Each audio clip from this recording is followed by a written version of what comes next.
রান্না করব চিকেন। আলুগুলো ভেজে নিচ্ছি। আলুগুলো সুস্বাদু করে খাওয়ার জন্য আলুগুলো মুচমুচে করে ভাজার খুবই প্রয়োজন। যারা আলু লাভার, বিশেষ করে আমি তো আলু খেতে খুবই পছন্দ করি। মাংস থেকে বেশি আলু পছন্দ করি, তাই আলুটা সুন্দর করে ভেজে নিতে হবে, তাহলে টেস্ট আসবে একটু সুন্দর। এখানে সব মশলা যা যা চিকেনের প্রয়োজন হয়, আদা রসুন শুকনো লঙ্কা জিরে সব কিছুরই একটু পেস্ট করে নিয়েছি। পেঁয়াজ যতটা মাংস বেশি দেওয়া যায় ততটাই আসলে সুস্বাদু হয়।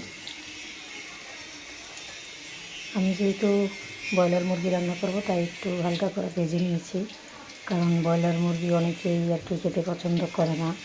দেশি মুরগির যে টেস্টটা হয় ব্রয়লার মুরগির, সেই টেস্টটা অনেকেই পায় না। তাই আমার খুবই ভালো লাগে, ব্যক্তিগতভাবে আমার খুবই পছন্দ। পেঁয়াজগুলো ভালো করে লাল করে নেব, তারপর দেব মশলা। সুন্দর করে লাল করতে হবে। পেঁয়াজ আমার ভাজা হয়ে গেছে, এবার আমি দেব মশলা।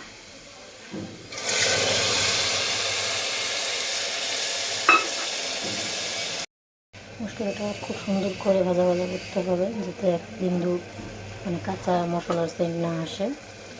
আসলে যে কোনো মাংসের মশলার কষানোটাই হলো মেন। কষানোর উপরেই মাংস তরকারির স্বাদ আসে। এখানে মশলাটা কষানো হচ্ছে, ভালো করে কষে গেলে তারপরে দিয়ে দিব এখান থেকে আলু দিয়ে কষাবো। আলু কষিয়ে তারপরে দিব আমি চিকেনটা। এখানে 1/2 কিলোর একটু বেশি চিকেন আছে। চিকেন আসলে যে কোনো মাংসই ফ্রিজে রেখে বেশি দিন খেতে মজা লাগে না, তাই আমরা যেহেতু ফ্যামিলি মেম্বার 3 জন, অল্প করে আনা হয় আর অল্প করেই খাওয়া হয়। আলুগুলো দিয়ে দিয়েছি, আলুগুলো দিয়ে এখন সুন্দর করে কষাবো। আর প্রেশার কুকারে এমনিতেও সিটি দিলে আলু গলে যায় পর্যাপ্ত পরিমাণে, কিন্তু এটা আসলে ব্রয়লার মুরগি তো, তাই আপনি একটার বেশি সিটি আর কি দেবো না। তার জন্য আলুটা আমি এখানে কষিয়ে হাফ গলিয়ে নেব, যাতে আলুটার কাঁচা ভাব না থাকে। মাংস কষানোর ক্লিপটা ভুলবশত নেওয়া হয়নি। এখন আমি মাংস কষিয়ে মাংসের মধ্যে ঝোল দিয়ে দিয়েছি পর্যাপ্ত পরিমাণে। এখন ঢাকনাটা লাগিয়ে দিব, খুব বেশি না, একটা সিটি দিলেই নামিয়ে দিব। This is final look. একটু ঝোল করেছি, কারণ আমি সব রকমই খেতে প্রেফার করি।